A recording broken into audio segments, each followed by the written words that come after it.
Hola, buenas tardes, soy Fernando Mendoza, bienvenidos a Benasque Conciencia. Nos encontramos en el Centro de Ciencias de Benasque Pedro Pascual con un grupo de personas interesadas en la divulgación de la ciencia. Para resolver nuestras dudas y aprovechando su asistencia a un congreso de física, nos hemos reunido con Daniel Figueroa, investigador en la Universidad de Ginebra. Bienvenido, profesor. Hola. Y a Diego Blas, investigador en el CER. Bienvenido. Comenzaremos citando el título del congreso en el que se encuentran los profesores: Cosmología moderna, el universo temprano, el fondo cósmico de microondas y las estructuras de gran escala. Para comenzar y situarnos, ¿nos podría decir cuántos años tiene el universo, más o menos? 13.700 millones de años estimamos que tiene. Bueno, pero no es que tenga eso, no es que antes no haya nada.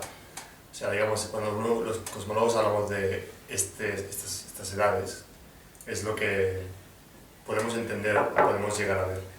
No sé si estás de acuerdo, pero o sea, no es que digas, es que antes, o sea, hubo un momento en el que nació el universo y antes no había universo. No es eso. O sea, cuando hablamos de estas edades, hasta ahí entendemos. Este dato es de la gran explosión del Big Bang. Todas las pruebas que tenemos hasta ahora indican que existió un principio donde toda la materia del universo estaba confinada en un punto. ¿Qué ocurre en esos primeros instantes del Big Bang? Bueno, vamos a ver, para aclarar una cosa es que en realidad, fíjate, la teoría del Big Bang, que está muy establecida hoy en día, o sea, es un paradigma que se ha convertido en teoría, ¿vale? Porque las observaciones realmente respaldan las ideas, en realidad es todo menos la teoría de qué pasa con ese Bang en sí, ¿vale? Entonces, esta idea del punto es una extrapolación de lo que de verdad entendemos. Lo que entendemos es cómo ha evolucionado el universo desde un instante muy primitivo, digamos estos 13.700 de años, que contamos desde hoy en día, ¿ok? Pero en realidad no sabemos si eso viene de un punto o de qué viene. Eso del punto es una singularidad, una especie de concentración infinita de energía. ¿Qué es lo que te sale si tú coges tu teoría con las leyes de la física que conocemos y dices, lo voy a extrapolar hasta el punto cero, hasta el tiempo inicial? Entonces, en realidad ahí no sabemos lo que ocurre, ¿vale? Solo por aclarar, ¿no? Entonces, la teoría del Big Bang describe todo menos el Bang en sí, lo que describe es la evolución posterior. Entonces, lo que sí sabemos describir es qué ocurre durante el primer segundo después de que surgiera aparentemente el universo, ¿vale? Intentamos aplicar física de partículas, la que conocemos hoy en día, a esos instantes. Y llega un momento que cuanto más atrás te vas en ese segundo, no conoces lo que ha ocurrido, ¿sabes? Empiezas a especular con física porque las energías que necesitas para explicar eso no las puedes alcanzar en un laboratorio hoy en día y por lo tanto no sabes lo que ha ocurrido ahí. Entonces nos empezamos a inventar, especular, utilizamos conocimientos de lo que podemos probar a nuestras energías alcanzables en el laboratorio para especular, ¿no? Extrapolar las cosas. Pero no sabemos cómo ha surgido el universo, ¿vale? O sea que eso del punto en realidad, ya te digo, es más que se usa mucho a nivel divulgación. Realmente la idea es que había un mar de partículas, el universo era muy denso, pero no sabemos realmente de dónde viene eso, cómo se originó realmente. Sí, o sea, en física los infinitos o los orígenes siempre son como aproximación, pero nadie se cree, digamos, que es lo que ha hecho Dani. O sea, en realidad lo que nos damos cuenta es de que si extrapolamos hacia atrás hay un momento en que la densidad es tan alta que es infinito, ¿de acuerdo? Entonces, bueno, ¿qué pasa antes? No lo sabemos, pero es que claro, antes de que lleguemos, digamos, hacia infinito, seguramente vaya a pasar algo que todavía no hemos explorado. Y que, por ejemplo, lo que también decía él, o sea, cómo intentamos explorar esto, intentando también nosotros en la Tierra crear sistemas lo más densos posibles o lo más compactos posibles. Una de las maneras siendo haciendo colisionar cosas, como por ejemplo el CERN o el Lo más energéticamente posible. más energético. Entonces, si en el Big Bang se crea el espacio y el tiempo, ¿no tiene sentido entonces preguntarnos qué había antes? Sí tiene, sí. O sea, bueno, hay diferentes niveles de respuesta a esto. Por ejemplo, hay gente que sí que intenta, desde el punto de vista matemático, digamos coherente, generar, bueno, ¿qué había antes de que se creara el espacio y el tiempo? Esta pregunta se la han puesto los físicos, pero son temas un poquito difíciles de conmensurar, que no sabes hasta qué punto te van a, ¿sabes? Lo que vas a ser capaz de, una vez los entiendas, digamos, teóricamente, medirlos. ¿Okay? Pero, digamos, también está esta idea que en verdad el Big Bang no tiene por qué ser el origen. De hecho, antes hay teorías como la teoría inflacionaria, de la que se habla mucho aquí, en la que Dani es bastante experto, o sea, que te dicen cosas que pasan antes del Big Bang, o antes del Big Bang, digamos, como se entendía hasta hace unos años, y en las que el tiempo y el espacio pues, es un concepto completamente normal. Es lo que quiero decir, o sea, el Big Bang es como si extrapolo, llegó a un infinito, pero igual antes de llegar hasta ese infinito, algo ocurre y sigue habiendo espacio y tiempo. Sí, de hecho hay una confusión típica que se da hoy en día en la divulgación, porque es una cosa relativamente reciente en la investigación, el concepto de inflación, que solo tiene unos 30 años, y todavía esto la gente, en los libros de divulgación, yo creo que todavía no lo ha absorbido mucha gente. Entonces, ¿puedo ir a la pizarra? Sí. ¿A una cosa? Sí. Sí. Puedo probar una cosa. En la teoría estándar del Big Bang, ¿vale? Si estos dos puntos representan la distancia relativa entre dos puntos cualesquiera del universo, ¿vale? Y el universo se está expandiendo, es decir, la distancia relativa entre ellos está creciendo a medida que transcurre el tiempo. La teoría estándar del Big Bang lo que te dice es que efectivamente llegas al final a un punto que supuestamente es este tiempo inicial, donde la densidad sería infinita, ¿vale? Que es lo que representamos con este símbolo.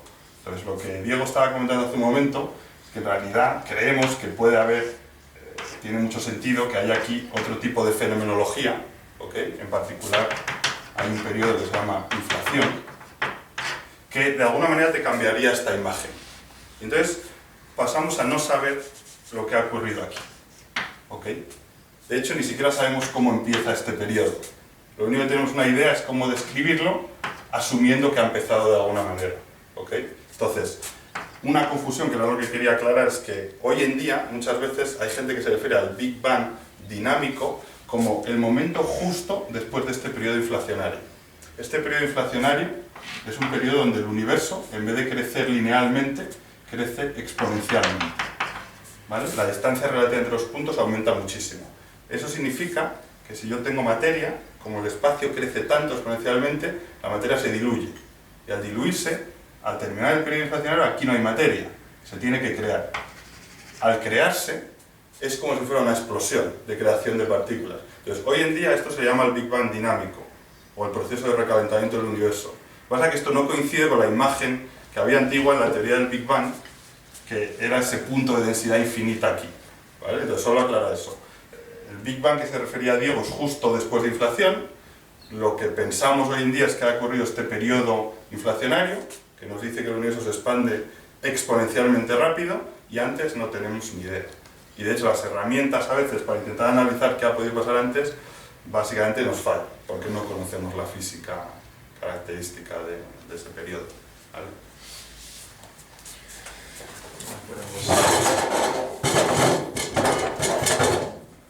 ¿Qué es el fondo cósmico de microondas? Bueno, igual aprovechando la imagen que ha hecho Dani, bueno, no voy a igual simplemente enseñar, o sea, el fondo cósmico de microondas es una... sí, igual lo pongo aquí porque igual con la pizarra es más fácil, ¿no? En esta imagen que ha escrito Dani, el tiempo transcurre en esta dirección y bueno, nosotros podemos imaginarnos que somos esto sería el espacio, ¿no? Él ha puesto dos puntos que se alejan. Imaginemos que nosotros estamos ahora en un momento del tiempo y en un momento del espacio y estamos mirando al universo, como estamos mirando al universo a través de la luz. Porque bueno, hay diferentes formas de mirar al universo, pero la más sencilla es la luz. La luz que nos llega de estrellas, de galaxias cuando van más lejos y bueno, de objetos también muy, muy brillantes. Una característica de la luz que se entendió hace tampoco mucho tiempo es que la luz viaja a una velocidad constante. ¿Qué quiere decir esto? Que si miras a algo que está muy lejos, por ejemplo, mira algo que está aquí, ¿de acuerdo?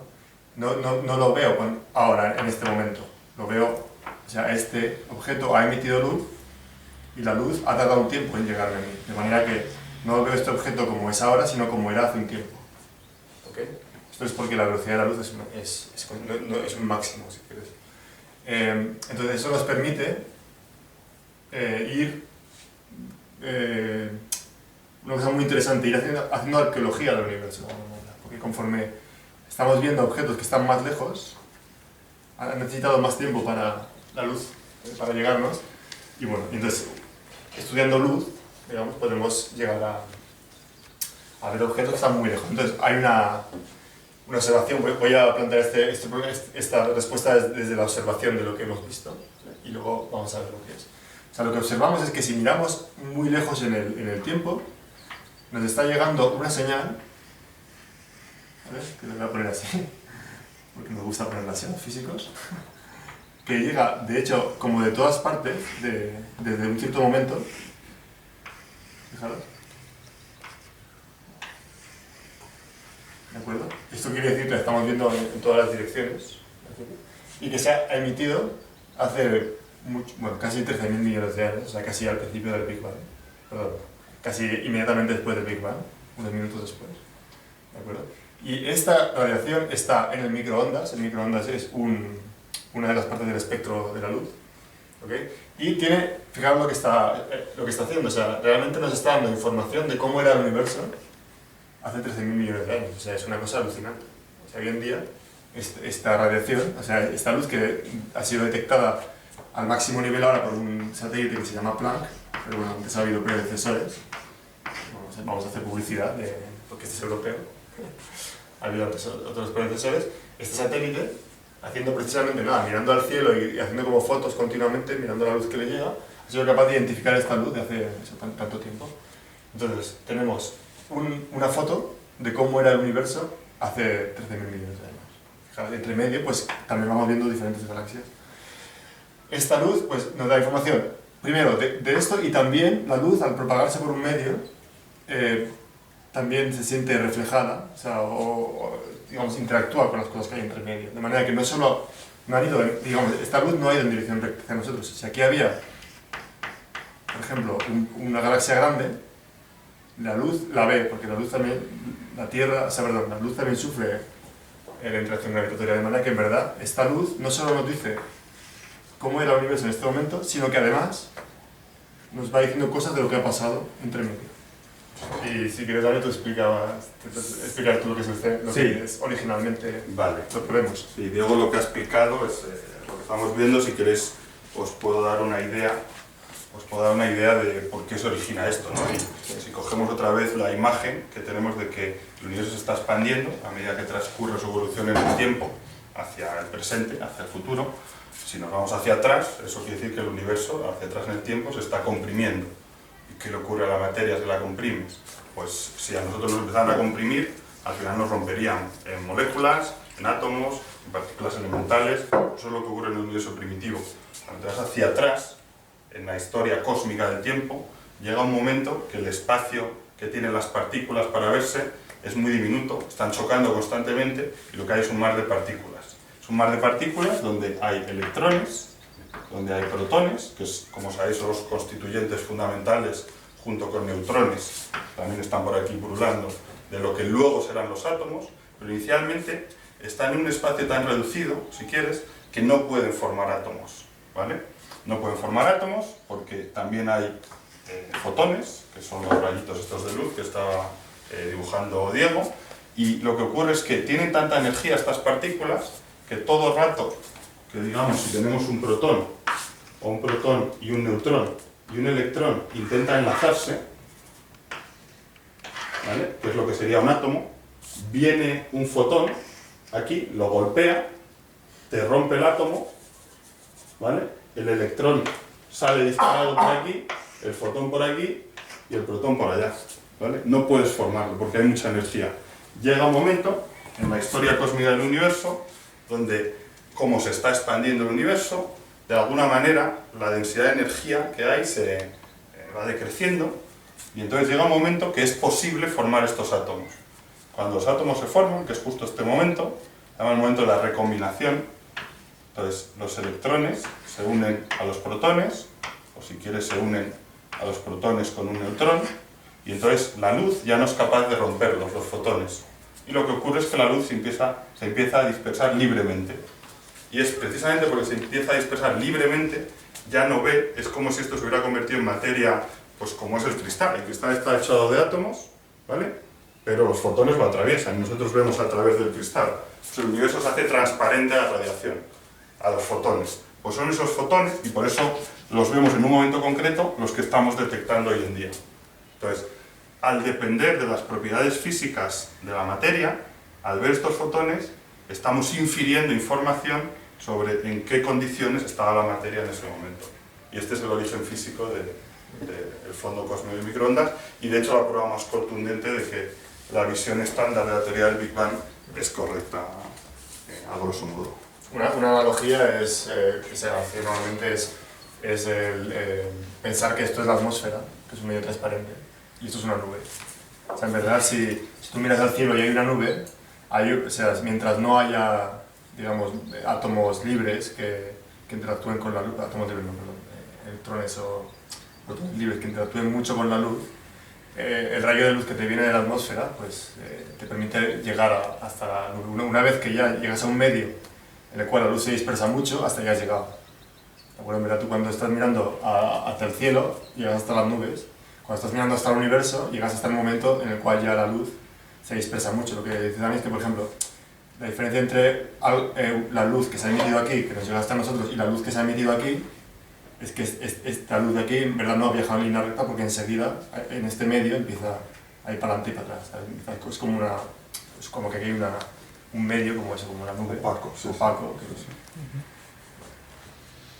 Entonces, el fondo cósmico de microondas, ¿podemos decir que es el eco del Big Bang o de mucho después, cuando quedan estos fotones libres? Es de 400.000 años después del Big Bang.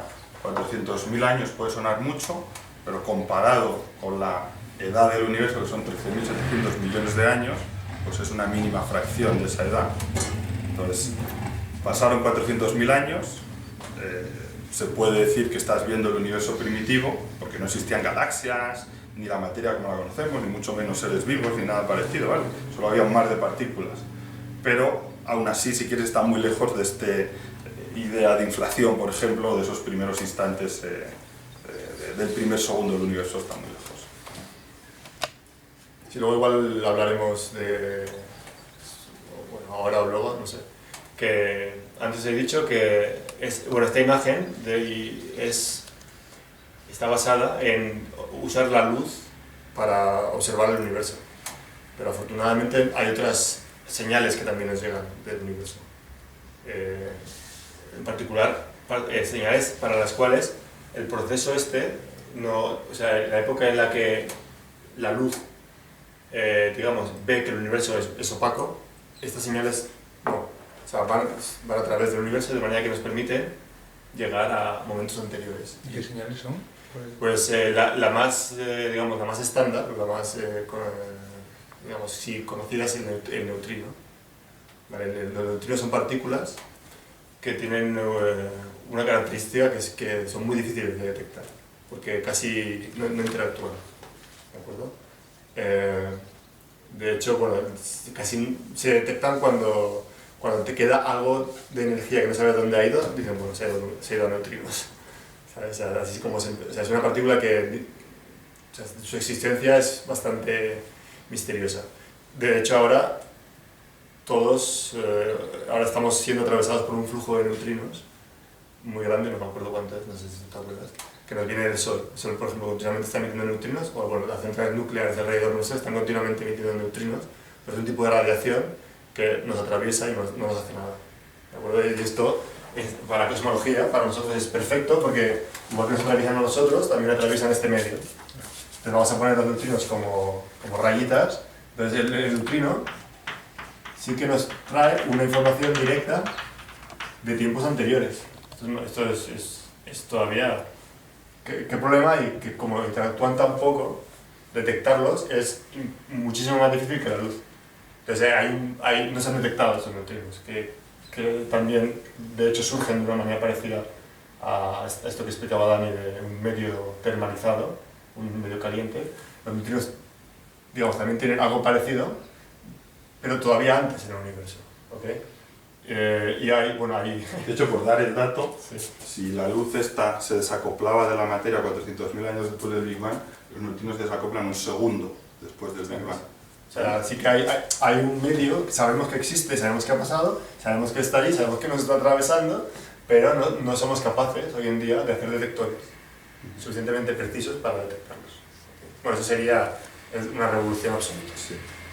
Y bueno, sí que ahora sí que las ondas gravitacionales un poco... Sí, no, claro, es que no sé cuántas preguntas tenéis, no sé cuándo.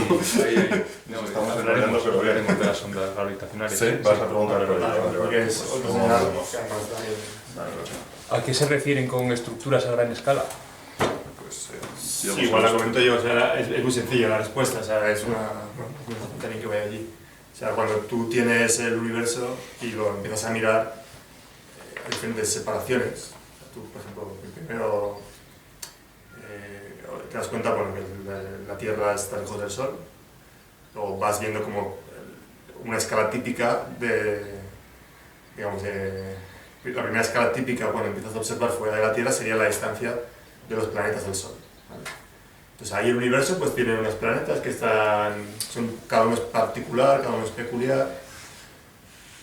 O sea, no parece que haya nada, ¿cómo decirlo?, que sea igual para todos ellos. Entonces luego, sin embargo, vas y ves que hay estrellas que están a 4 años luz. ¿De acuerdo? Entonces empiezas a ver que hay otras escalas en el universo en las que ya empiezan a aparecer otras cosas. Sin embargo, las estrellas alrededor nuestro también están distribuidas de una forma rara, en el sentido que rara con respecto a lo que diré después. O sea, de hecho están en la galaxia, que ves que es una estructura compleja, ¿no?, que tiene brazos, que tiene una densidad en el centro que se va diluyendo. A principios del siglo pasado se descubrió que nuestra galaxia no está sola, que hay otras galaxias. ¿De acuerdo?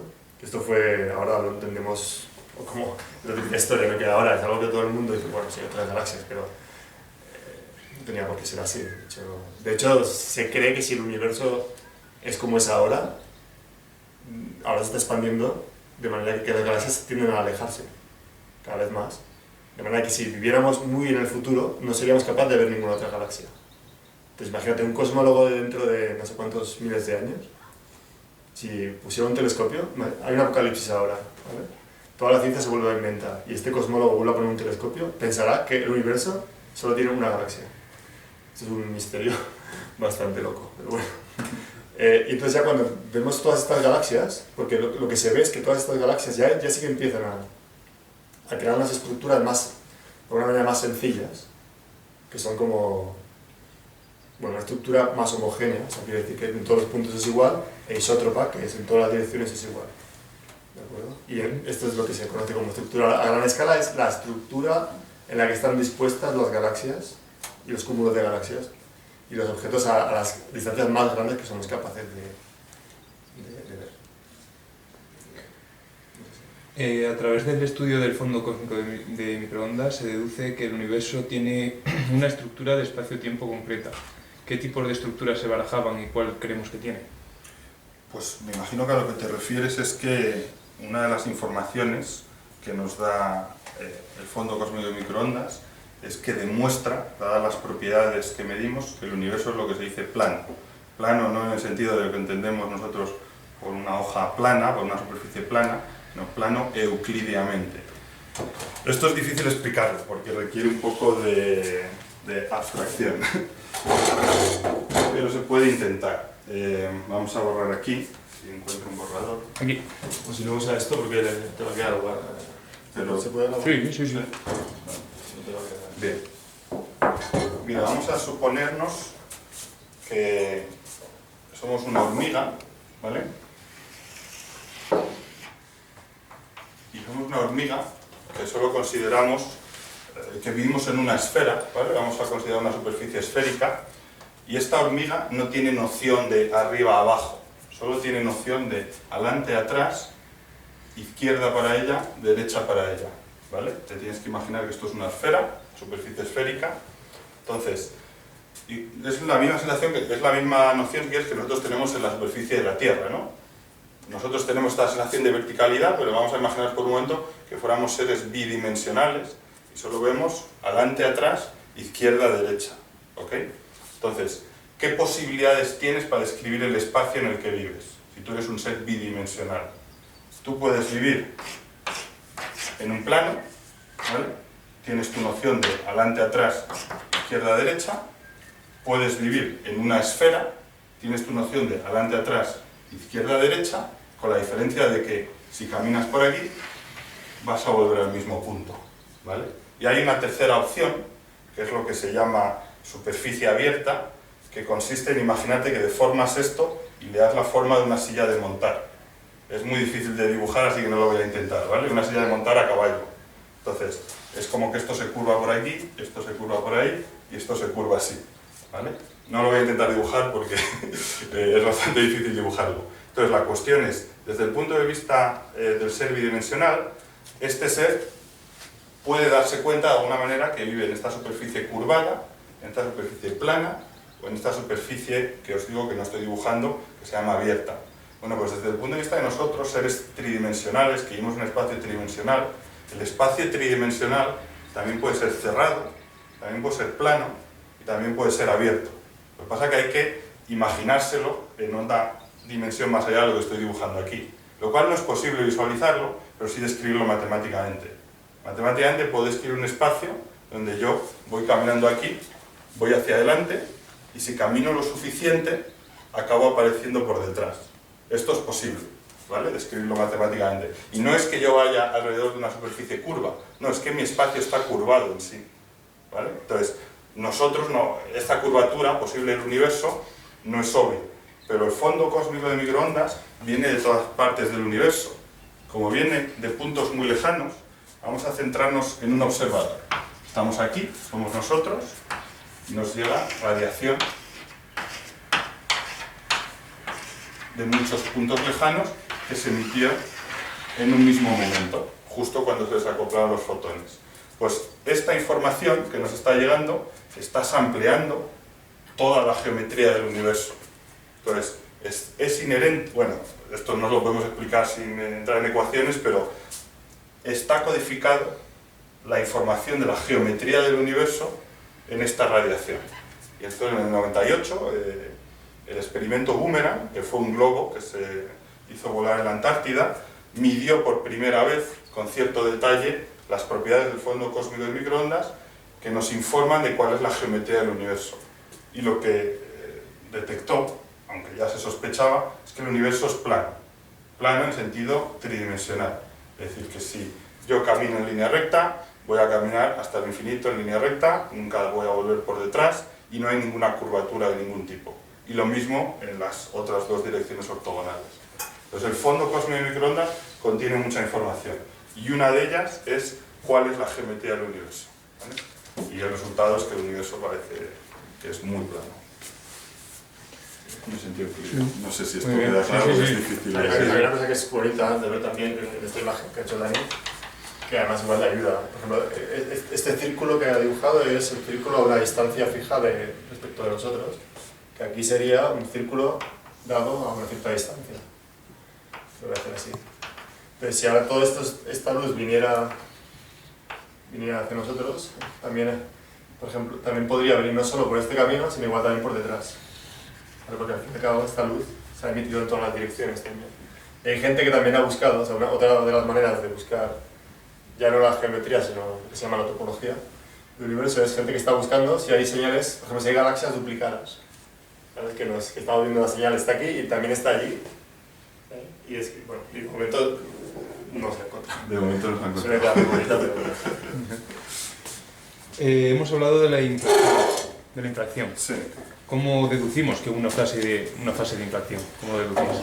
Pues mira, esto es una cuestión de que la teoría estándar del Big Bang, que tiene este problema de que colapsa en una singularidad en un supuesto tiempo inicial, tiene otros problemas conceptuales, no solo el de digamos, estas condiciones iniciales, sino que incluso creyéndonos que ha habido algo que la estabiliza y da lugar a ella, y a partir de entonces describimos la evolución del universo hasta hoy en día, de forma correcta, hay una serie de cuestiones conceptuales que no son coherentes dentro del propio marco teórico que consiste en sí la teoría.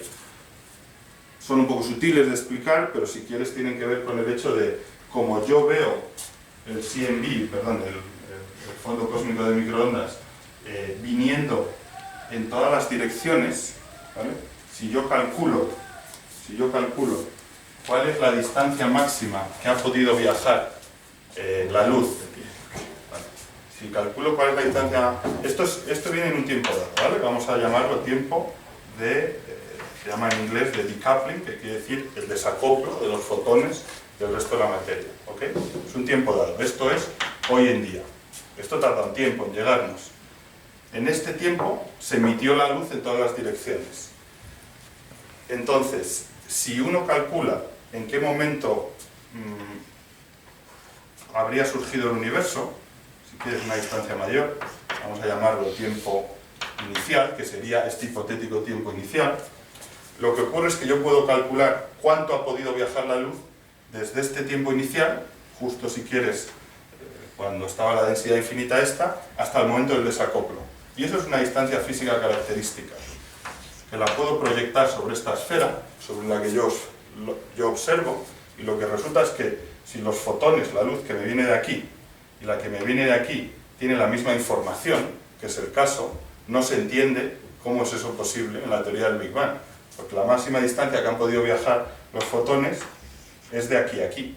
Y yo estoy recibiendo luz desde separaciones angulares mayores que, de acuerdo a la teoría del Big Bang, nunca han podido estar en contacto causal. Nunca se han podido hablar puntos separados más allá de esta distancia. Porque la luz, como decía Diego al principio, es la máxima velocidad a la que se puede propagar información. Entonces, si hay una máxima distancia a la que se ha podido comunicar dos puntos del universo y yo ahora estoy recibiendo información de puntos separados más allá de esa distancia que contienen las mismas propiedades físicas, algo está fallando aquí.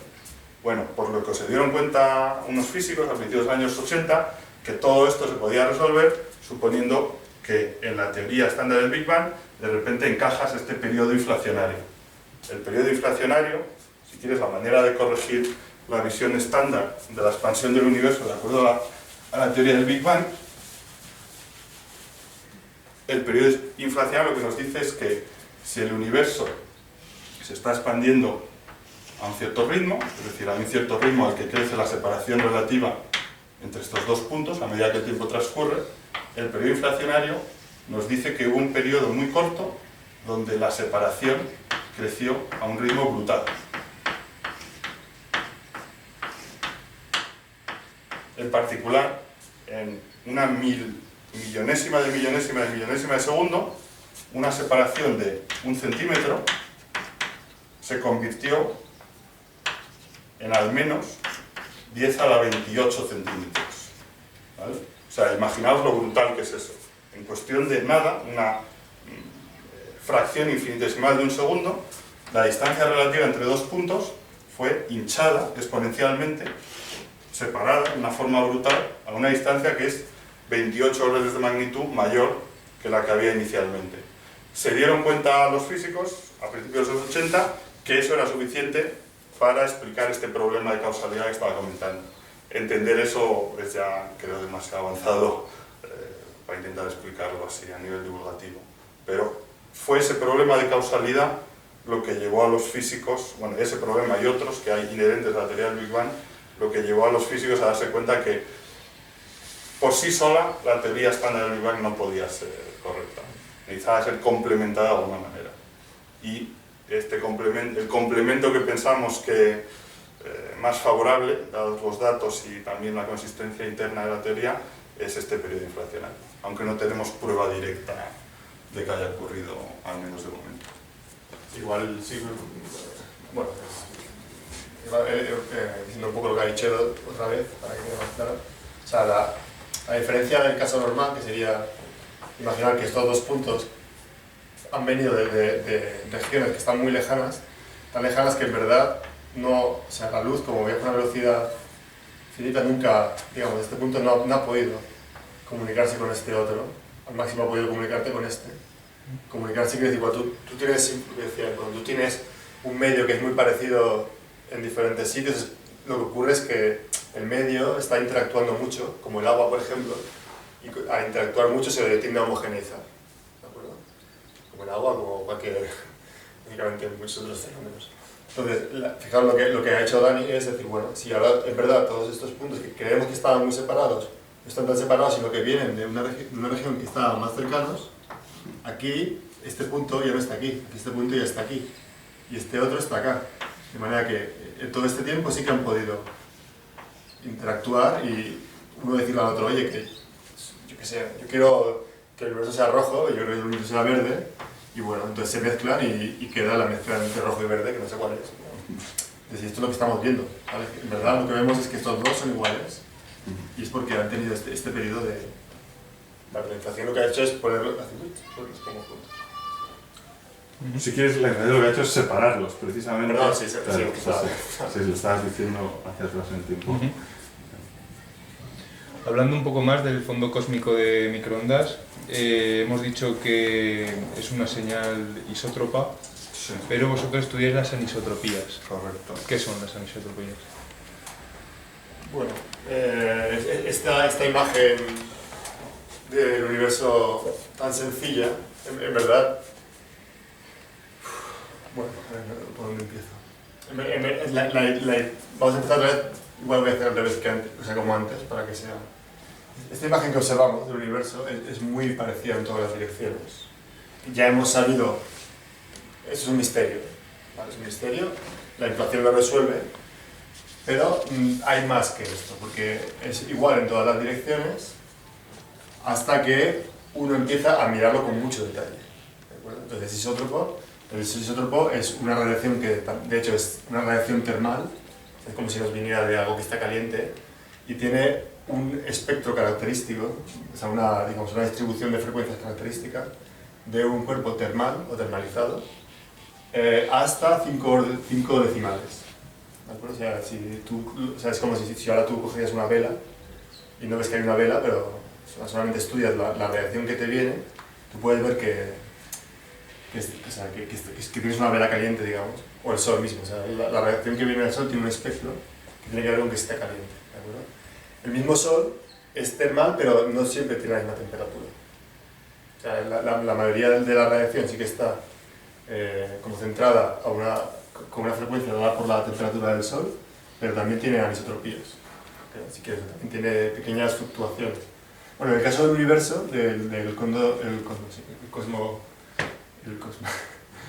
el fondo de radiación de microondas, estas anisotropías ocurren en la quinta cifra decimal con respecto a 2,7 grados Kelvin. ¿De acuerdo? O sea, el universo está igual de caliente en todas las direcciones, excepto por el quinto decimal. Esto es el cuerpo más perfecto. O sea, tú en la Tierra esto no lo puedes hacer. O sea, si tú quieres hacer un cuerpo exactamente termalizado, antes vas a tener fluctuaciones más grandes. O sea, el universo en ese sentido también es fascinante. Bueno, y estas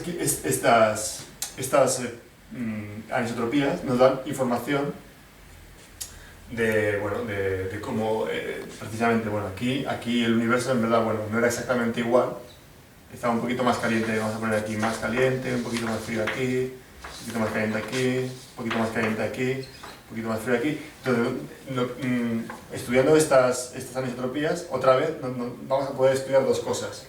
Primero, cómo las hemos generado, ¿de acuerdo? A través de una teoría que ya conocemos, o sea, ahora ya la conocemos un poco más porque tenemos la inflación.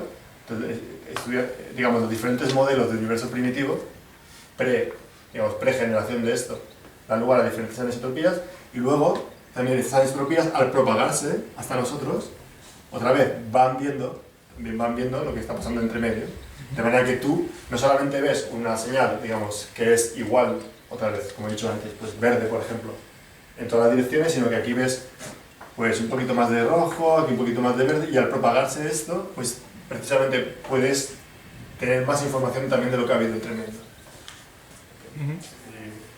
Sí, esto habla un poco de cómo se generan. Bueno, os voy a preguntar cómo se miden, porque tengo entendido que se miden estadísticamente. Eso es correcto, sí. Claro, porque fíjate lo que estaba poniendo aquí Diego, ¿no? Es que la radiación que se emite en el momento del desacoplo es muy homogénea en todos los puntos del universo en ese momento, pero hay estas pequeñas fluctuaciones, ¿no? De una fracción sobre 100.000, ¿no? Que es esto de la quinta cifra decimal. Entonces, ¿cómo se mide? Pues yo mido en todas las direcciones, yo soy un observador en la Tierra y miro en todas las direcciones posibles sobre la esfera que me rodea, ¿vale? Y anoto el dato de la temperatura asociada a la radiación que estoy midiendo en cada dirección. Y luego lo que hago es estadística con esos datos. Tengo tantos datos como medidas haga en diferentes direcciones. Los experimentos están limitados a tener una mínima resolución angular, es decir, no pueden, digamos que si yo miro en estas dos direcciones, ¿vale? Llega un momento que mi experimento no es capaz de diferenciarlas, ¿vale? Puede diferenciar entre aquí y allí, pero llega un momento que hay una mínima separación angular de observación bajo la cual no puede ya diferenciar si la radiación le viene de aquí o ligeramente desviada de la derecha. Los sucesivos experimentos lo que han ido es poco a poco cerrando esta capacidad angular de medición, ¿ok? Entonces, tú mides la temperatura, mides la radiación, asocias o determinas cuál es la temperatura asociada a esa radiación y luego haces estadística, un proceso de análisis estadístico con esas fluctuaciones de temperatura. Y de hecho, curiosamente, no es la medición de una fluctuación concreta la que tiene la información, es la distribución estadística de esas fluctuaciones la que contiene la información tan rica que nos da el fondo cósmico de microondas. Porque como el universo es tan grande y está lleno de muchos procesos ocurriendo a la vez a lo largo de toda la historia cósmica, es hacer la estadística de todos esos procesos, no de uno concreto, lo que en realidad nos da información sobre los detalles físicos de cómo se originó, por ejemplo, el fondo cósmico de microondas. Igual eso para acabar complementando. O sea, en realidad, esta distribución de aquí, de que he puesto más, menos, menos, nosotros somos capaces de detectarla aquí, hacer un mapa, como ha dicho Dani, de diferentes direcciones, que en este caso sería un mapa como unidimensional, de más, menos. Y la idea es que antes, o sea, lo bueno en cosmología siempre lo bueno es intentar encontrar un momento en el cual las cosas se entienden y otro momento en el futuro donde las cosas se entienden. Entonces, explorando las dos cosas, uno puede entender lo que ha pasado entre medio. Entonces, lo que la inflación nos da es cómo estaban estas distribuciones en este momento. Y en este momento vamos a poner que es más, menos exacto. ¿Okay? Entonces, lo que hacen estas zonas más calientes o más frías es, por ejemplo, si yo estoy más caliente, tiendo precisamente a generar más presión o a expandirme más que las zonas frías, que tienden a estar como más relajadas. De manera que conforme va pasando el tiempo, si las dejas evolucionando, las zonas más calientes, ¿y cómo evoluciona el universo? Esto no lo hemos dicho. La fuerza principal es la gravedad, la que genera casi toda la estructura. Entonces, si tienes una estructura más fría, va a estar como más quieta, y si tienes, o sea, la gravedad va a ser la misma entre todas ellas, pero como esta tiene menos energía, ya, digamos, las zonas más frías van a tender a juntarse y las calientes un poco a estar por ahí. Y esto nos va a permitir entender, o sea, dado esto, este entendimiento inicial y esta medida que podemos observar, bueno, aquí hemos puesto plan, pero podemos entender lo que ha pasado aquí en medio, ¿de acuerdo? O sea, podemos entender cómo era, aunque no lo estemos viendo exactamente, con esta distribución de más, menos, o lo que sea, que no sé cómo sería exactamente, o sea, lo que hay aquí. Con los últimos estudios de anisotropía se vio que el universo estaba compuesto por un 4% de materia bariónica, un 22% de materia oscura y un 74% de energía oscura. ¿Qué son estas materias y esta energía? ¿Cómo podemos...? Bueno, lo que ocurre es que, aunque parezca sorprendente, la materia de la que estamos hechos nosotros es, en primer lugar, aclaremos, la misma materia de la que está hecha todos los materiales en la Tierra, que son electrones, protones y neutrones, ¿vale? A pesar de que nosotros somos seres vivos y hay materiales inertes, todos estamos hechos de lo mismo. Más sorprendentemente fue todavía en el siglo XIX cuando se dieron cuenta que la materia de la que está hecho el Sol también estaba hecha de lo mismo. Y la materia de la que está hecha las galaxias también está hecho de lo mismo. Y esencialmente toda la materia visible que vemos en el universo está hecho de lo mismo. Que son estas partículas elementales que estudiamos en el colegio, bueno, en el instituto, ¿no? Electrones, protones, neutrones, todos tenemos la idea del átomo, ¿no? Lo sorprendente es que las observaciones actuales de cosmología, siglo XX y muy finales del siglo XX, nos han indicado que en el universo la distribución de energía es tal que esta materia que conocemos solo representa el 4%. como estás comentando tú mismo. Sabemos que hay otro tipo de materia en el sentido de que debe estar hecho por partículas elementales, que es oscura, por eso se llama materia oscura, porque no emite luz. Pero a través de efectos gravitatorios o del fondo cósmico de microondas podemos deducir su presencia, porque como decíamos antes, las propiedades del fondo cósmico de microondas cuando se emite aquí son tales que están reflejando cuál es el estado de la materia, el estado físico de la materia aquí. Y si bien la luz solo interacciona con las partículas que luego forman el átomo, estas partículas, los electrones, protones, interaccionan gravitatoriamente con otra materia que hay ahí, que es esta materia oscura. Entonces, las propiedades del fondo cósmico de microondas son sensibles a las propiedades de la presencia de electrones y de protones, y a la vez sensibles, los cuales son sensibles, vía su interacción gravitatoria, a la presencia de otra materia oscura, ¿vale? Y esa es la materia oscura. El fondo cósmico de microondas nos informa de ella, y las observaciones de galaxias, si ves los movimientos de ciertos objetos, que los ves a través de la luz que emiten, no te cuadra con nuestro entendimiento de la gravedad que pueda tener esa dinámica que tú ves sin poner ahí otro tipo de materia que no estamos viendo, ¿vale? Entonces hay muchas observaciones de distinta naturaleza que te informan que en el universo hay materia cuya naturaleza no sabemos cuál es, porque es oscura, no emite luz, sin embargo tenemos clarísimo que está ahí, ¿vale? Y luego la energía oscura es todavía una cosa más sutil, y es que desde el año 97, siglo pasado, se ha entendido que la expansión del universo es acelerada. Antes sabíamos que el universo se expandía, lo teníamos muy bien medido durante el siglo XX, es la predicción estándar de la teoría del Big Bang, pero parece ser, es lo que nos dicen los datos, que en un momento dado de esta historia cósmica, el universo ha empezado a acelerarse otra vez, su expansión. Muy similar a la idea de inflación aquí. Solo que aquí estamos como en un segundo periodo inflacionario en el universo, solo que acaba de empezar. Eso es lo que los datos nos dicen. Y la forma de saber eso, la forma de averiguar que hay energía oscura, es más complicada, si quieres, que la de materia oscura, por eso se ha tardado mucho más. La materia oscura se dedujo, a partir de observaciones, su presencia en los años 30, ¿vale? A medida que se fueron desarrollando las observaciones mucho más precisas, quedó cada vez más patente y más claro que la materia oscura es algo que tiene que estar ahí. Hoy en día es un campo de estudio que lleva 40 años buscándose intensivamente el poder detectarla directamente, y no lo hemos conseguido, aunque muchos físicos pues pensamos que eso podría ocurrir con suerte en esta década. Mientras que la energía oscura no tenemos ni la más remota idea de lo que es, pero lo único que podemos decir ella es que claramente es la agente responsable de este periodo de aceleración, que hace que te desvíes de forma más rápida de lo que de contrario sería la expansión ordinaria. Entonces, midiendo el fondo cósmico de microondas, como viene de un tiempo concreto, si el espacio que ha tenido que recorrer la luz, desde que se emitió hasta llegar a nosotros, de repente se empieza a expandir aceleradamente, de nuevo las propiedades del fondo cósmico de microondas, que también nos dan información de lo que ocurre entre medias hasta que llega a nosotros, nos dan una idea de que efectivamente algo está pasando, ¿ok?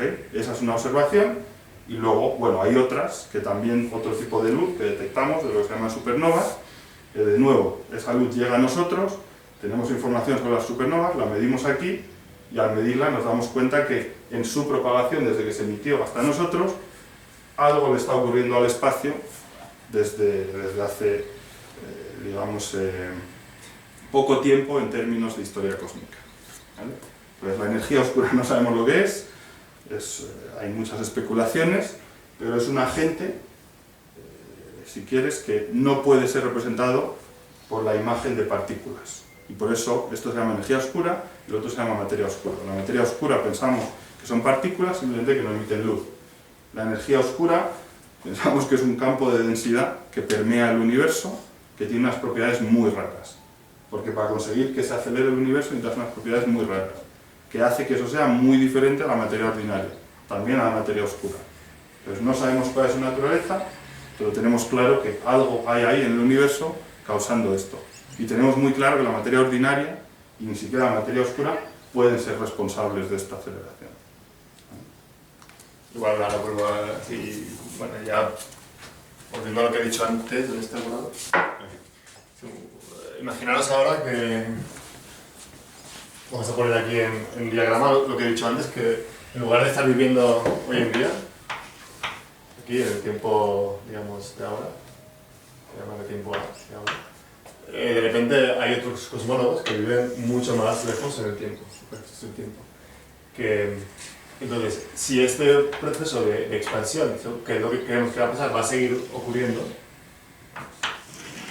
¿qué quiere decir? Que aquí los objetos van a estar tan lejos, tan alejados, que en realidad incluso, otra vez, no, digamos, la información que vamos a tener del universo va a ser muy diferente, ¿vale? Porque imagínate, estos dos objetos que ahora están aquí, que más o menos los puedes ver, y van a estar tan alejados que la luz que vendría de de hecho ya se ha diluido completamente, para que este observador de aquí va a pensar que su galaxia es lo único que existe en el universo. Es una cosa muy curiosa de la cosmología. Bueno, esto es un misterio que se llama misterio de la coincidencia, ¿no?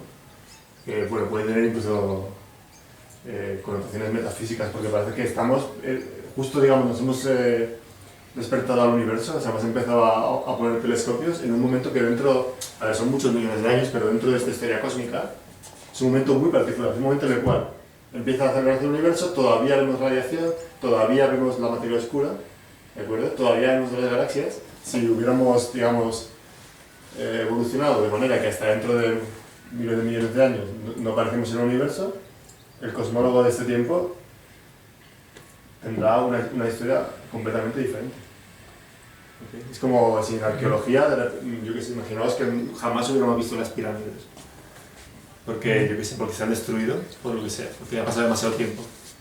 Es fascinante, ¿no? El decirlo, es que justo ahora... Bueno, hay gente que intenta explicar todo, hay posibles explicaciones, pero ninguna convincente. Sí, no conozco ninguna convincente porque como no conocemos una explicación de qué es la energía oscura. Pues... Claro, igual si conociéramos qué es la energía oscura, podríamos ya... Una de las características de la radiación cósmica de fondo es que contiene radiación polarizada. ¿Qué significa y qué importancia tiene?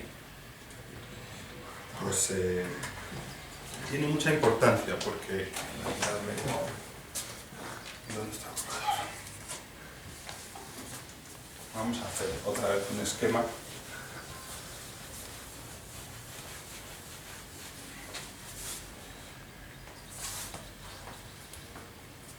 Esta es la Tierra, aquí estamos nosotros, ¿vale? Y el fondo cósmico de microondas ha sido emitido en un momento dado, ¿vale? Como he llamado antes, tiempo del desacoplo. Nos llegan los fotones desde diversas direcciones y esto, como ya hemos dicho varias veces, nos da mucha información de cómo era el universo en este tiempo. ¿Okay?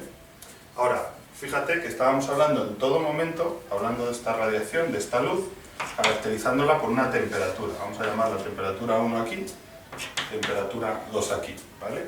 En relación a esta es la dirección de observación 1, esta es la dirección de observación 2. ¿Okay? Y así con todas las direcciones de observación que tengas. Ahora, la luz, en general, está caracterizada no solo por su intensidad, que es lo que nos dice la temperatura, como de caliente o fría es, sino está hecha de lo que se llaman campos eléctricos y magnéticos, y estos tienen una dirección, ¿vale?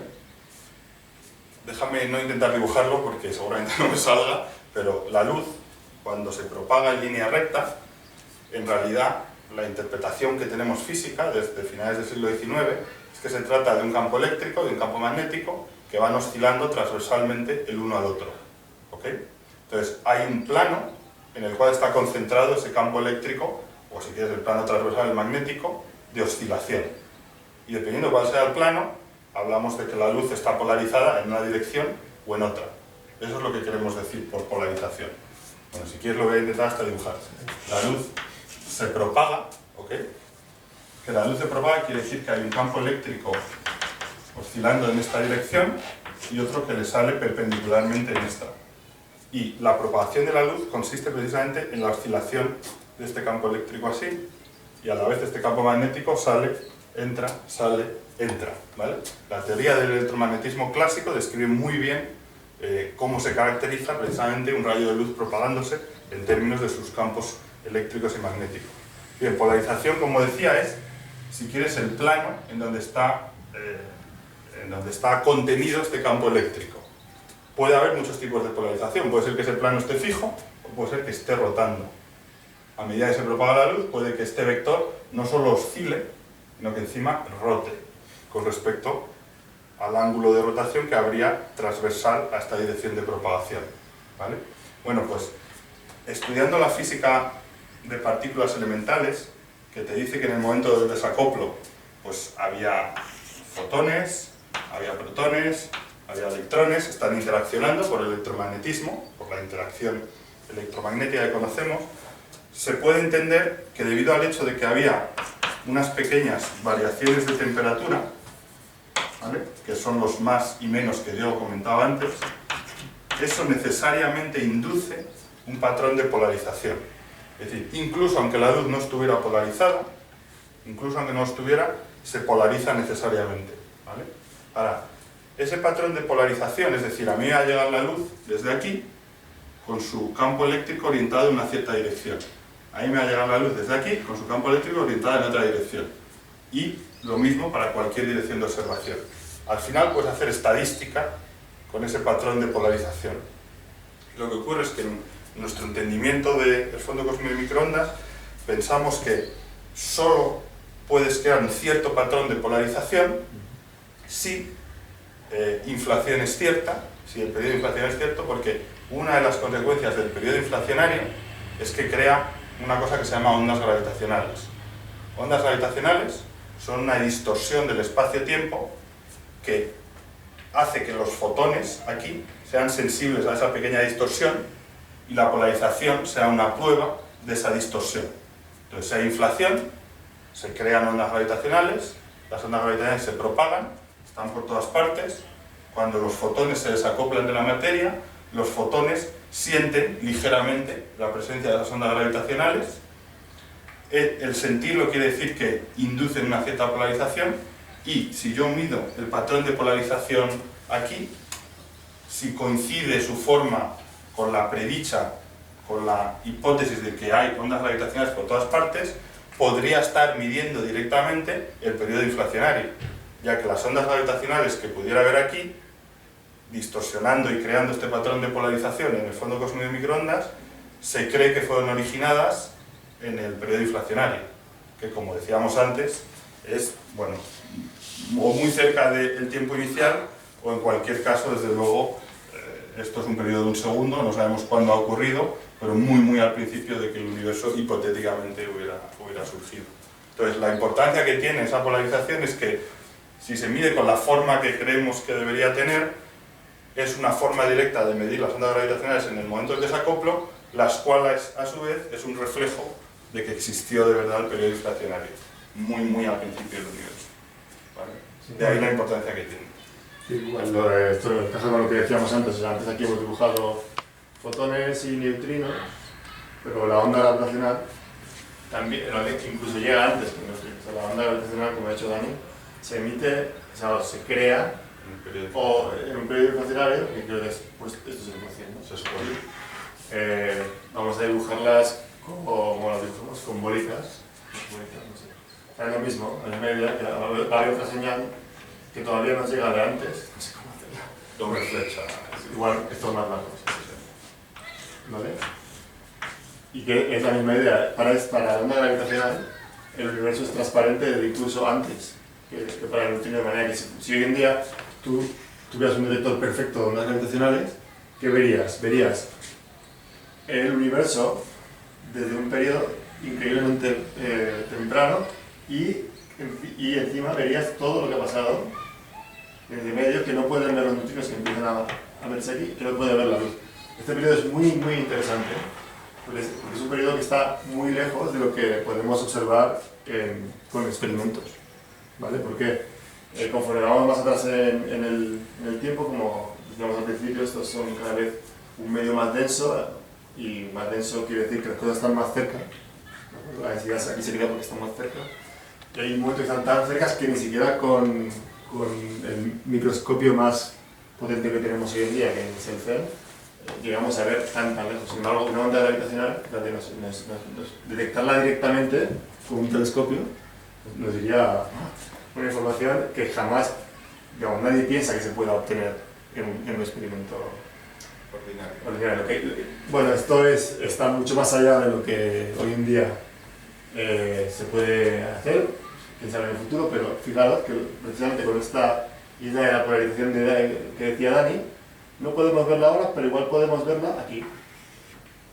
¿De acuerdo? Porque aquí queda este círculo, aquí ya le está haciendo algo al fondo de radiación que con la polarización estamos detectando. Entonces, tenemos una señal que si, bueno, supongo que ahora hablaremos de un experimento que dice que lo ha visto, tenemos una señal que viene de un momento del universo del que, vamos, jamás podéis, de que tener información es realmente, bueno, un privilegio. ¿Se volverá a cerrar el universo o se expandirá para siempre mientras se enfría? Esto depende de cuál es el contenido energético que hay en el universo.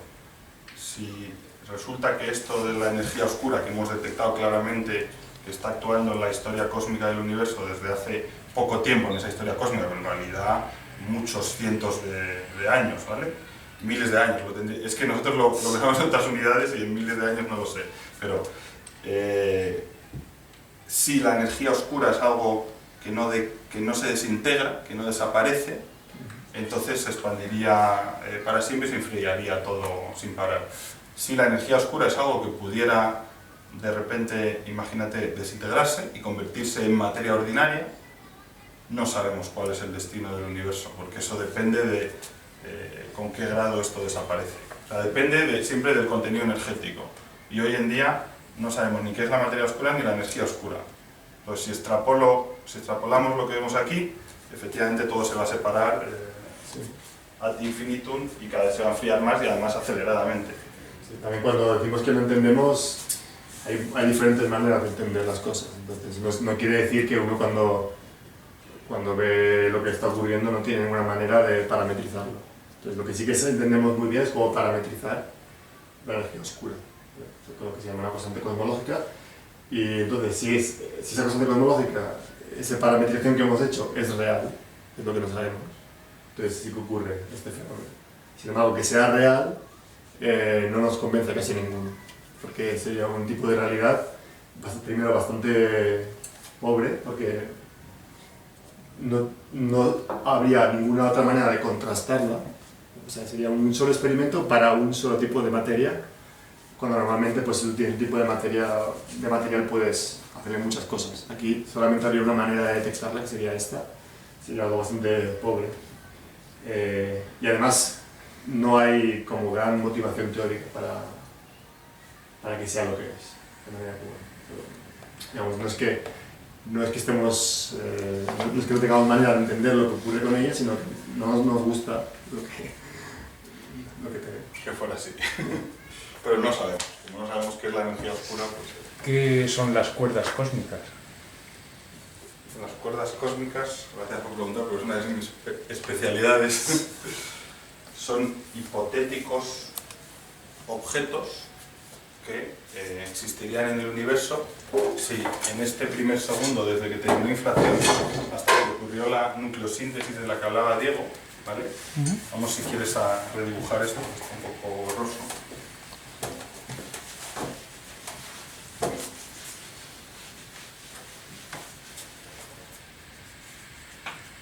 Supongamos que inflación ha terminado y ahora el universo se empieza a expandir de la forma ordinaria, ¿vale?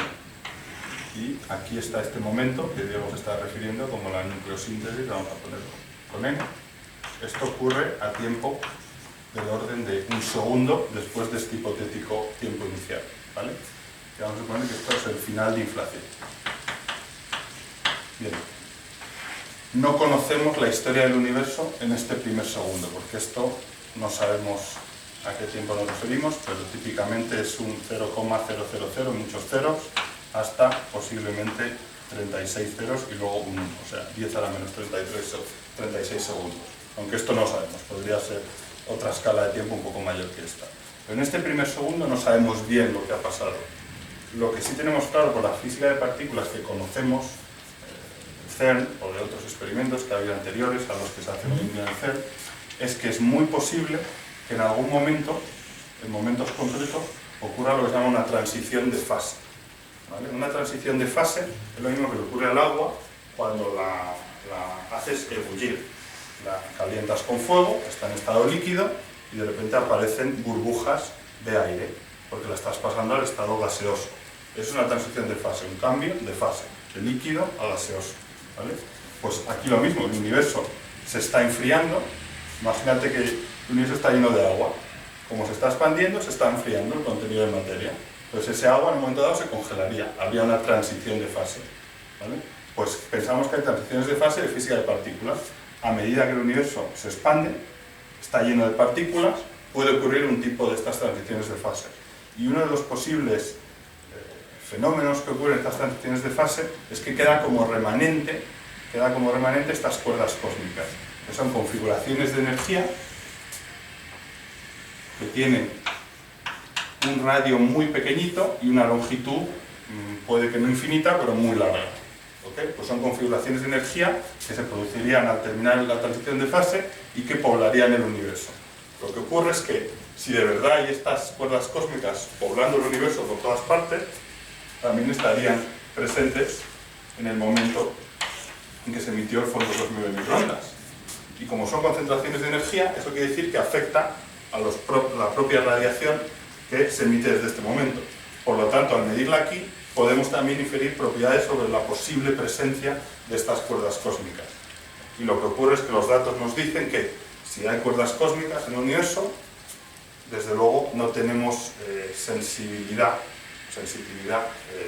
para detectarlas con el fondo cósmico de microondas. Si están ahí, eso nos quiere decir, si quieres, que en qué momento se produjo una transición de fase que produjo defectos, lo que llaman cuerdas cósmicas, se llaman defectos topológicos. ¿En qué momento pudo ocurrir esta transición de fase durante este primer segundo que dio lugar a la producción de estos defectos topológicos, cuerdas cósmicas? Pues si fue muy cerca del final de inflación, su efecto sería notable en el fondo cósmico de microondas, porque su presencia sería notable cuando los fotones fueran emitidos. Como no vemos su efecto, lo que hacemos es empujar hacia adelante, empezamos a adquirir información, es decir, como no lo veo, pues no ha podido ocurrir tan cerca de inflación, tiene que ser más cerca de nucleosíntesis. ¿Vale? Pero lo único que podemos poner es una cota de cómo de cerca puedo estar de nucleosíntesis para que haya ocurrido una hipotética transición de fase en el universo primitivo que hipotéticamente hubiera dado lugar a estos objetos cósmicos. Explicar por qué surgen después de una transición de fase es muy complicado. Así que lo dejamos ahí. Hay una teoría que pone de manifiesto la existencia de círculos concéntricos formados por regiones de menor temperatura en el mapa de fondo cósmico de microondas, que podrían corresponder a un universo cíclico. ¿Qué nos podéis decir sobre esta teoría? Pues que es una teoría que compite con la idea de inflación, ¿vale? Como os contábamos antes, realmente la teoría del Big Bang nos habla de la expansión del universo así. Necesitamos algo, por razones de consistencia de la propia teoría, para complementarla. Ese algo puede ser ese periodo inflacionario, que quiere decir que expandió la distancia relativa a estos puntos de repente, en un momento, o ese algo puede ser este otro tipo de teoría que dice que en realidad sí que hay este tiempo inicial y que esto es un rebote cósmico y que venimos de otra fase.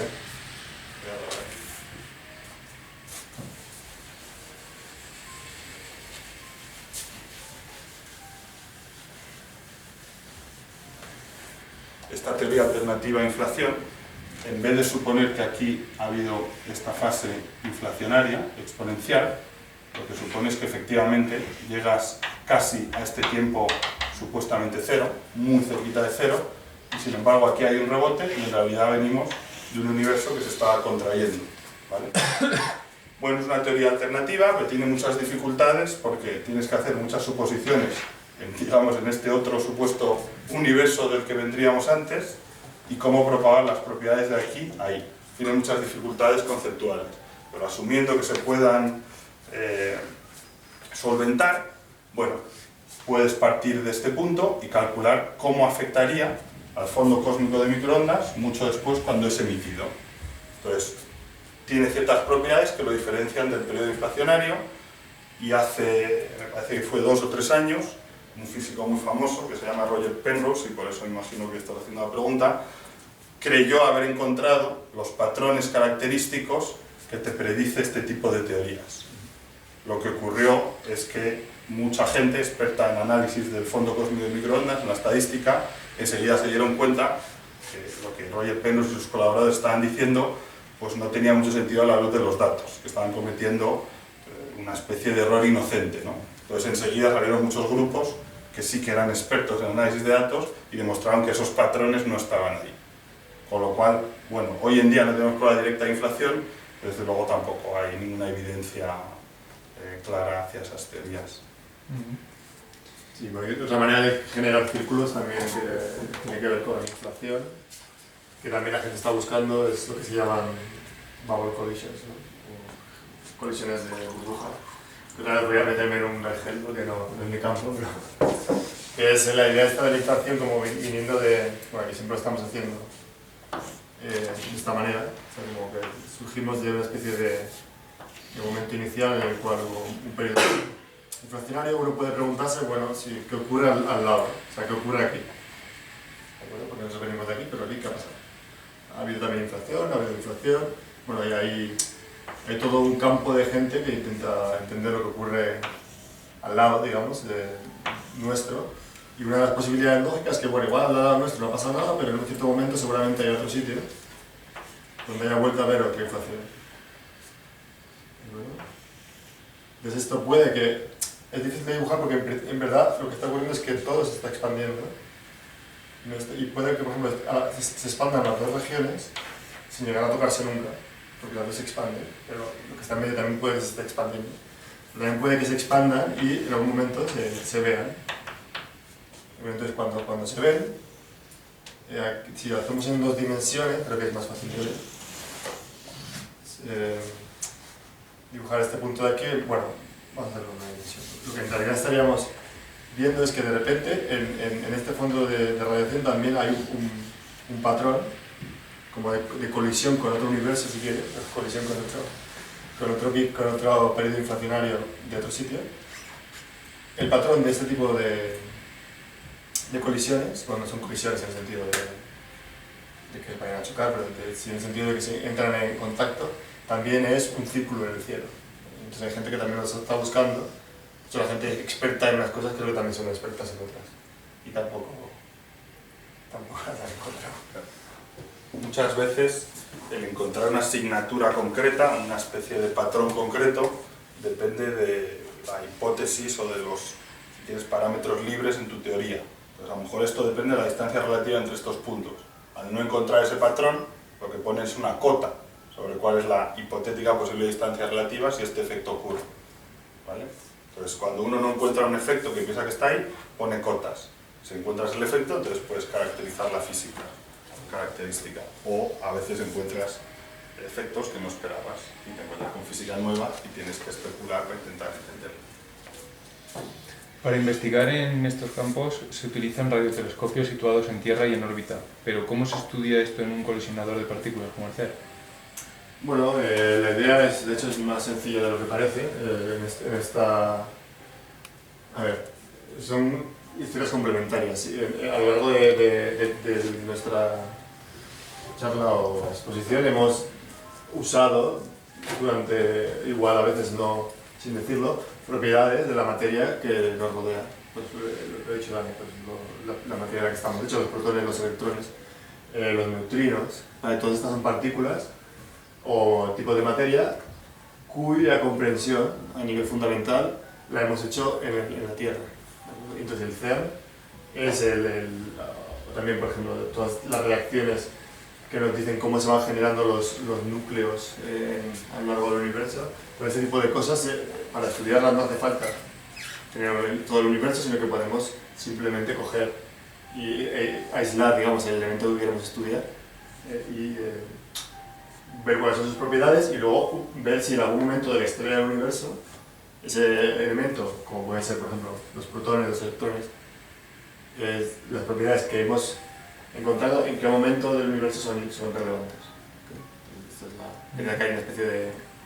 Y luego otra cosa es la materia oscura, por otro lado. La materia oscura, como ha dicho también Dani, es algo de momento, no lo hemos detectado solo como un ente que cambia, o sea, que está en el universo, que gravita pero no emite luz, ¿okay? Pero si es verdad que es una partícula, o sea, si es algo que podemos aislar y generar en nuestros laboratorios, el CERN, por ejemplo, la podría llegar a encontrar. Entonces, a base de buscar en lo más ínfimo, podemos en algún momento llegar a generarla, y digamos, no en grandes cantidades como hay en el universo, sino en el laboratorio. Podéis sentaros ya si queréis, pero vamos a pasar a una parte de preguntas un poco más personal. Queríamos hablar de cómo es un día de trabajo vuestro.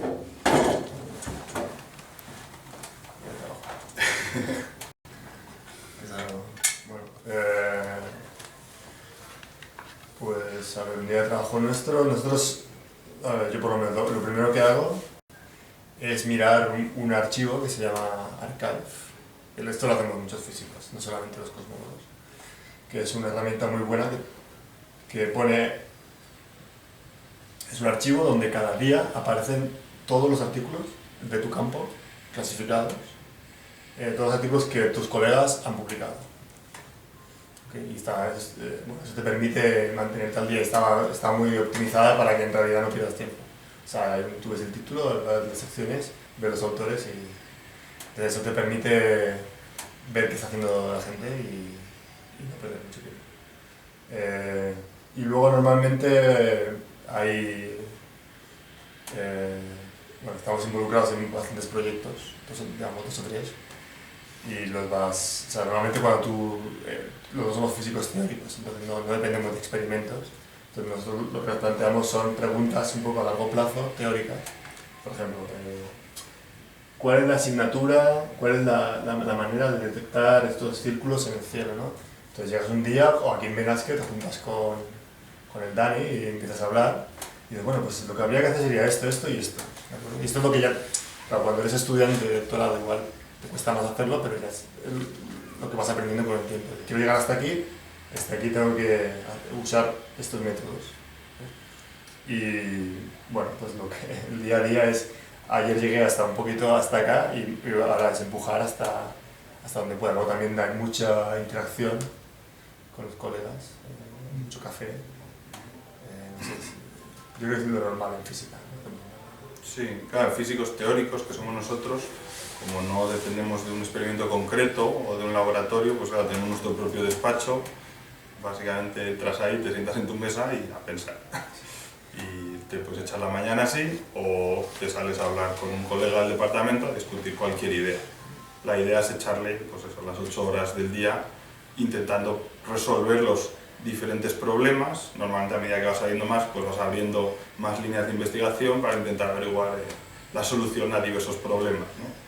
Normalmente somos demasiado ambiciosos y nos pasamos de problemas que intentamos resolver y al final vamos muy lentos con todos, ¿no? Pero sí, es un poco la dinámica que dice Diego, es eso. Llegas, te sientas, miras quizá lo que ha salido recientemente o no, te pones con tus cálculos, que puede ser en papel o en el ordenador, o te vas a hablar con colaboradores si trabajan en tu mismo instituto. Hoy en día, con la tecnología, ¿no? Pues con Skype, por ejemplo, se discute mucho con colaboradores a distancia. Es muy común el que estés trabajando en un artículo entre 2 o 3 personas y cada uno está en una punta del mundo, y entonces pues se establece siempre en qué momento, qué hora concreta del día coincide con su uso horario, si están en Chicago, y hacer una reunión virtual, ¿no? Y seguir discutiendo sobre los cálculos. Y así poco a poco. Luego, cuando he hecho pensar, o sea, no es que estás, o sea, no estás, pocas veces, lo digo, una vez que ya tienes claro a dónde vas, o sea, el método es coger el método y para adelante y para atrás, ¿sabes? No es estar, ojalá, ¿no? Pudiéramos estar más tiempo. Sí, pensar es en tu cálculo, ¿no? Los detalles de tu cálculo, siempre no es obvio, como hacer física es avanzar en la frontera del conocimiento. Entonces, claro, no sabes hacia dónde va lo que estás desarrollando muchas veces. Intentas utilizar el conocimiento que ya tienes, a veces te funciona, otras veces te falla. Utilizas herramientas matemáticas. Entonces es en el sentido que estamos pensando, ¿no?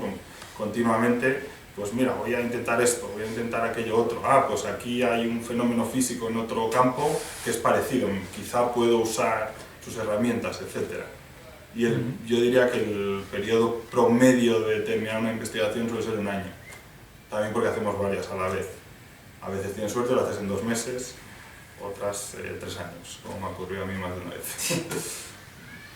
¿En qué proyectos trabajáis actualmente? Demasiados.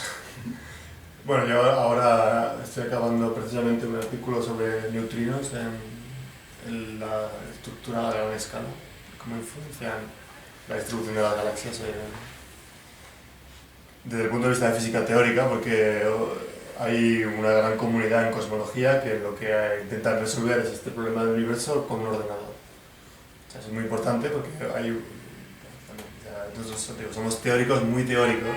Eso quiere decir que nuestra ambición es hacer el máximo de cuentas, digamos, con nuestras manos, porque eso te permite siempre modificar las cosas más fácilmente.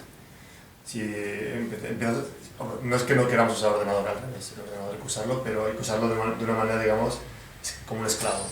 Como, bueno, esto ya lo ha hecho alguien antes, pues que lo haga el ordenador. Bueno, y hay otra gente que no es así, sino que directamente hay problemas para los cuales el ordenador es más fundamental. Como que nadie cree que se puedan resolver a mano, o sea, los planteas al ordenador y la respuesta que te da, te la crees. ¿De acuerdo? Bueno, entonces yo, el proyecto que tengo es de intentar entender los neutrinos, cómo interactúan, o sea, cómo influencian en la estructura a gran escala a mano, que es difícil. Y luego también yo trabajo en propiedades de lo que se llama gravedad modificada, que es todo un campo gigantesco. Básicamente la idea es que otra vez para describir el universo usamos unas leyes de gravitación que nos dio Einstein muy amablemente y que sabemos que tienen unos límites. Y esos límites la gente intenta modificarlos. Bueno, intenta modificar la gravedad para que haya otras teorías que todavía puedas llegar a límites más lejanos. Y esas, bueno, el problema es que ninguna de ellas es realmente satisfactoria. Entonces, yo tengo proyectos en esa dirección. Sí, mi especialidad es un poco la física de partículas del universo primitivo, entendiendo por esto la física de partículas que se aplica en el primer segundo del universo. Y quizá yo creo mi objetivo máximo en mi carrera investigadora de momento es intentar entender qué procesos han podido ocurrir en este primer segundo del universo que produjeran ondas gravitacionales. Antes os estábamos comentando que durante inflación se espera que se produzcan ondas gravitacionales que se propagan en el espacio y luego afectan al desacoplo de los fotones. Por lo tanto, al recibir los fotones hoy en día, adquiriríamos, si medimos esa polarización de ellos con el patrón que creemos, información sobre esas ondas gravitacionales que fueron producidas durante inflación. Sin embargo, en este primer segundo del universo, una vez ha terminado la inflación, antes de que se produzca la nucleosíntesis primordial de los elementos ligeros nucleares, puede que haya muchos procesos de física de partículas, como por ejemplo las transiciones de fase que comentábamos antes, que podrían emitir radiación gravitatoria, ondas gravitacionales. Como Diego contaba antes, como interaccionan muy débilmente, incluso más que los neutrinos, en el momento que se producen, se desacoplan de todo. Es como para estas ondas gravitacionales, para ellas, aunque sea muy denso el universo, es como si estuviera hecho de cristal, como el cristal es para la luz, aquí. Entonces esas ondas se desacoplan, viajan hasta nosotros, no hemos sido capaces de detectarlas, pues si las pudiéramos detectar, pues con toda la historia que os estamos contando, ya os podéis imaginar cuál es el objetivo. Si yo las detecto, mido el momento en el que fueron emitidas y por tanto las propiedades físicas de la materia que las emitió. Y, por tanto, esto sería una forma de adquirir información sobre la física de partículas a altas energías que los aceleradores que tenemos construidos en la Tierra y que podamos construir en el futuro nunca alcanzarán, porque las densidades de energía que se alcanzan aquí son altísimas y solo llega un momento que ondas gravitacionales es la única sonda directa que si la detectásemos podría darnos información de forma directa, codificada en esa radiación, sobre cómo era la física de partículas en este primer segundo del universo. Entonces yo dedico la mitad de mis líneas de investigación versan sobre esa temática. ¿Ser científicos y físicos en particular afecta a vuestra manera cotidiana de ser? Yo creo bastante, sí. O al revés, no sé. Sí, somos, yo creo que no todo el mundo, pero dentro de la comunidad ves que hay más, más espíritu analítico con respecto a la vida. No quiere decir que sea mejor o peor. Simplemente diferente. Y luego, claro, también, una vez que ya eres profesional, digamos que ya has hecho el doctorado, el postdoctorado, impacta muchísimo porque, por ejemplo, nuestra carrera conlleva viajar mucho, tener amigos casi más amigos por el mundo que en tu ciudad, estar lejos de tu familia, una serie de cosas que al final yo creo que Sí, en ese sentido te marca mucho. Te afecta mucho porque condiciona tu vida personal. Y en el sentido de... Bueno, o sea, es que yo creo que tu pregunta podría tener dos interpretaciones, ¿no? El que cómo nos afecta nuestra vida personal al ser físicos profesionalmente, eso implica que tienes que vivir en muchos países y los años van pasando y al final no te permite tener una estabilidad personal como la pudiera tener otra persona que vive en un pueblo y dice, bueno, pues si encuentro un trabajo aquí, pues aquí me quedo y ya está, ¿sabes? Desgraciadamente nuestros trabajos son temporales y se tarda mucho en alcanzar la estabilidad, que es el objetivo último profesional, digamos, ¿no? Y luego, olvidándonos de ese aspecto que nos afecta a todos físicos y físicas, desde luego uno, cuando es físico, sobre todo yo creo teórico, es imposible no intentar analizar muchas cosas desde un prisma científico, ¿no? Por lo menos tiene la tendencia.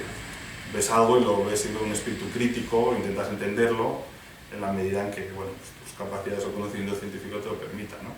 A veces oyes a gente ajena a la ciencia, pues que a lo mejor hace un comentario de un fenómeno que ha observado y tú te das cuenta de que esa persona no se para a pensar dos veces lo que está diciendo.